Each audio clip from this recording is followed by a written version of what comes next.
नमस्कार, मैं हूं मनमोहित और आप देख रहे हैं प्रेस वार्ता एक नज़र की खास रिपोर्ट।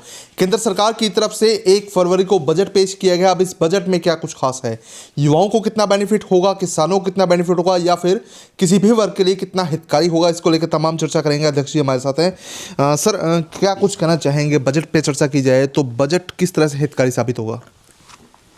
कर्तव्य भवन से मोदी जी के प्रधानमंत्री रहते हुए निर्मला सीतारमण जी ने जो बजट पेश किया है 1 फरवरी को जी, वो बजट सही मायने में अगर मैं बताऊं, कोई चुनावी बजट नहीं था जी, वो वास्तव में देश के लिए बजट था।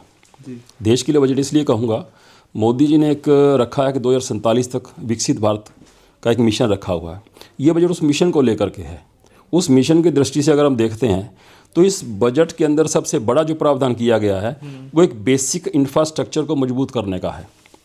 आज भारत चौथी आर्थिक अर्थ शक्ति से तीसरी की तरफ आगे बढ़ रहा है। इसको और आगे ले जाने के लिए हमें देश की जो बेसिक इंफ्रास्ट्रक्चर है उसको मजबूत करना है। उसके लिए विशेष प्रावधान है। जैसे मान लीजिए जल की बात करते हैं तो विशेष जल मार्गों के लिए प्रावधान रखा गया है। सड़कों की बात करें तो बिल्कुल हाई स्पीड मेगा हाईवेज़ का निर्माण लगातार हो रहा है और आगे भी प्रस्तावित है। इस तरह रक्षा की बात करें तो रक्षा के मामले में भारत को विशेष make in India made by Indians के प्रावधान के तहत जो हमारी रक्षा इतनी सैनिकों के लिए हमारे प्रभु तैयार हो रहे हैं, उसको रक्षा बजट के रूप में उसमें बड़ी बढ़ोतरी की गई है। रक्षा बजट में लगभग 15% की बढ़ोतरी की गई है। अब आगे अगर इंफ्रास्ट्रक्चर की बात करें और आगे चलें, युवाओं के लिए विशेष प्रावधान इसमें ये रखे गए हैं कि एक कौशल स्वस्थ युवाओं को तैयार किया जाए। देश के अंदर भिन्न भिन्न विश्वविद्यालयों में छोटे छोटे कोर्सेज चलाए जाएंगे ताकि युवा एक आत्मनिर्भर युवा बने। वो नौकरी मांगने वाला नहीं, नौकरी देने वाला युवा बने। उसमें कौशल इतना हो कि अपने आप के दम पर वो देश के विकास में एक सहभागिता प्रस्तुत कर सके। महिलाओं की बात अगर करें तो महिलाओं के लिए विशेष रूप से जो दिक्कतें उनकी जो भी आती हैं, बजट में प्रावधान किया गया है मातृशक्ति। जैसे कि सबसे बड़ी बात, महिलाएं जब स्टडीज़ के लिए जाती हैं, बाहर जाती हैं, रोज़गार के लिए जाती हैं, तो हर जिला में उन्होंने एक महिला हॉस्टल, गर्ल्स हॉस्टल के लिए प्रावधान किया गया है ताकि उनको हर तरह से सुरक्षा मिले, काम करने का अच्छा वातावरण मिले। किसानों की बात अगर मैं करता हूं तो किसानों के लिए, तटीय किसानों के लिए अलग प्रावधान किया गया है। कुछ ऐसी फसल जो वृक्षों पे होती है उसके लिए अलग योजनाएं बनाई गई हैं। दलहनी फसलों के लिए अलग से योजना, मतलब किसानों के अलग अलग वर्गों को इसलिए किया कि समृद्ध किसान अगर होगा तो निश्चित रूप से भारत मजबूत होगा।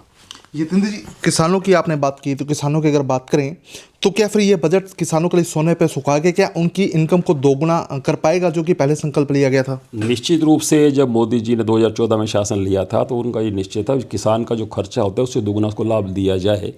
और इस बात को कहने हम कोई गुरेज आज नहीं कर रहे हैं। मैं हरियाणा का एग्जाम्पल लेता हूँ। एकमात्र ऐसा प्रदेश है हरियाणा 24 की 24 फसलों पर एमएसपी दे रहा है। 24 से लेकर 26 अगर आप देखते हैं तो ये एमएसपी के अंदर जो कई जो बड़े हैं एमएसपी कई में तो दुगनी क्रॉस कर चुकी है, ये कईयों में लगभग दुगनी के आसपास है। तो मोदी जी अपनी बात पे पूरी तरह चल रहे हैं। किसानों को सुविधाएं दी जा रही हैं, उनको बड़े बड़े जो उनके कृषि यंत्र होते हैं उसके अंदर सब्सिडीज दी जा रही हैं। किसान समृद्ध होना बहुत ज़रूरी है। तो जय जवान, जय किसान और जय विज्ञान की बात करती है भाजपा। मेरा नाम सीए आनंद महिपाल, मैं बीजेपी के सीए सेल का सिरसा का डिस्ट्रिक्ट कन्वेनर हूँ। यहाँ पर सीए आनंद महिपाल। देखिए, ये जो बजट पेश किया गया हमारे माननीय फाइनेंस मिनिस्टर श्रीमती निर्मला रमन जी के द्वारा, ये उनका 9वां बजट पेश किया गया है। और इस बजट में मेनली इन्होंने 2047 को अपने ध्यान में रखते हुए लक्ष्य को बनाया गया है सभी, जिसमें लॉन्ग टर्म विज़न लिया गया है कम्प्लीटली।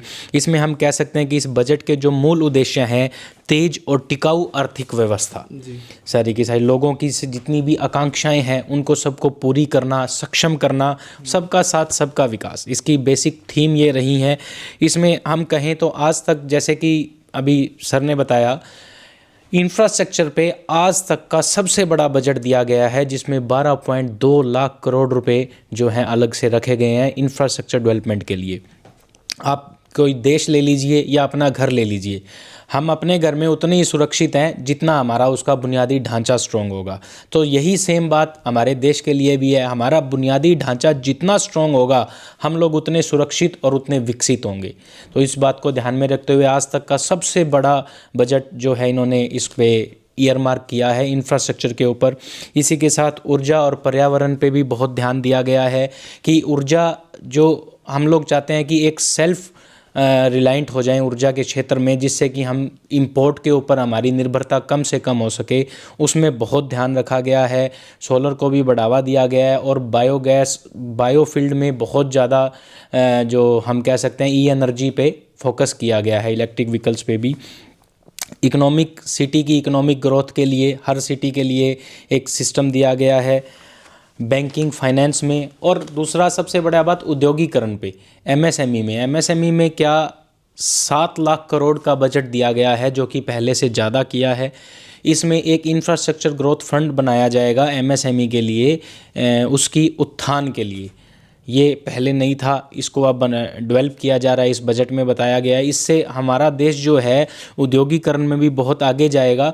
और जो एक युवा को इसमें स्टडी के लिए बताया गया है, उसमें ये बोला गया है कि उद्योगों के साथ, जहाँ पर हमारा औद्योगिक क्षेत्र है उसके साथ ही हम ऐसे विश्वविद्यालय डेवलप करेंगे जहाँ पर बच्चे स्किल्ड ट्रेनिंग ले सकें और उद्योगों में साथ के साथ प्रैक्टिकल ट्रेनिंग ले सकें, जिससे कि स्टडी करते ही उनको इमीडिएट इफेक्ट के साथ नौकरी मिलेगी। ये एक इसमें बहुत अच्छा कदम उठाया गया है। यानी कुल मिला के विकास में मील का पत्थर साबित होगा, कह सकता हूँ मैं ये बजट।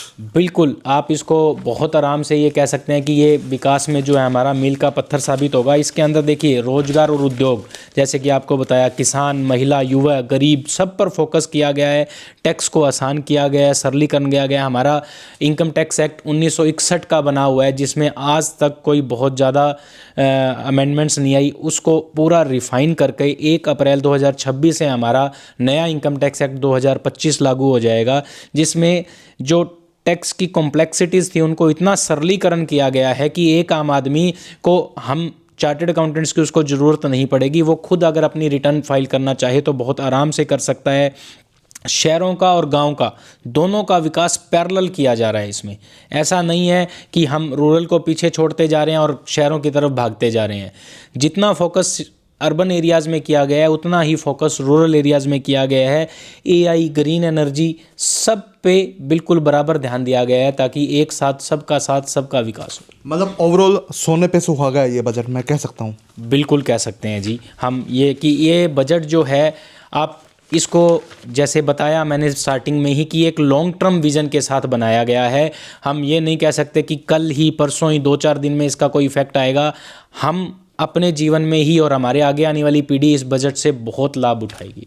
मैं डॉक्टर गंगासागर केरवाड़ा, प्रदेश कार्यकारिणी सदस्य भाजपा और बजट टोली का जो हमारी पार्टी ने जो बनाया है उसमें जिले का संयोजक हूँ। भारतीय जनता पार्टी के नेतृत्व वाली केंद्र की सरकार ने हमारे वित्त मंत्री आदरणीय निर्मला सीतारमण जी ने जो बजट पेश किया है, मैं समझता हूँ ये बजट आत्मनिर्भर भारत, एक विकसित भारत और भारत को तीसरी अर्थव्यवस्था बनाने का एक बजट है, एक डॉक्यूमेंट है।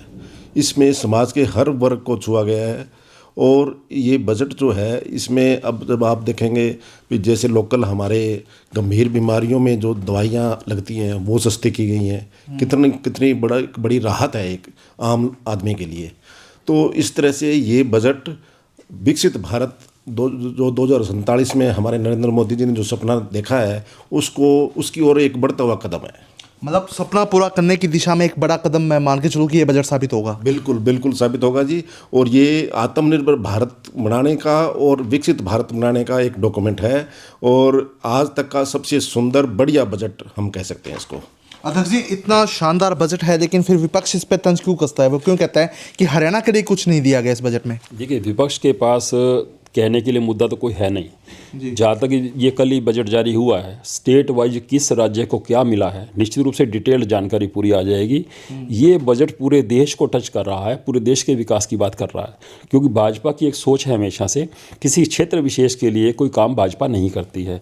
भाजपा का मिशन अगर 2047 विकसित भारत है तो भारत जम्मू से लेकर के कन्याकुमारी तक और गुजरात से लेकर के आसाम त्रिपुरा तक एक ही रूप में विकसित होगा। सबका साथ, सबका विकास और सबका विश्वास जीतने वाला ये बजट है। निश्चित रूप से चुनावी बजट में फिर से रिपीट कर रहा हूँ, ये चुनावी बजट नहीं है। आज तक 2014 से पहले जितने बजट पेश हुए वो चुनाव के लोक लुभावने बजट होते थे। ये बजट लोक लुभावना बजट नहीं कहेंगे हम, ये वास्तव में इंफ्रास्ट्रक्चरल रूप से विकसित भारत, मजबूत भारत की तरफ चले जाने वाला बजट है। उस मिशन के साथ, उस विजन के साथ ही लिया गया है। तो बिल्कुल देश और प्रदेश की तरक्की में मील का पत्थर ये बजट साबित होगा और कह सकते हैं कि सोने पे सुहागा ये बजट है और इस बजट से किस तरह के बेनिफिट्स होंगे लॉन्ग टर्म इस बजट में आपको आने वाले समय में बहुत ज़्यादा बेनिफिट देखने को मिलेंगे, इसको लेकर तमाम चर्चा की है। तो इस वीडियो को आप शेयर कर दीजिए ताकि अधिक से अधिक लोगों तक तमाम जानकारी पहुंच जाए। बहुत बहुत धन्यवाद।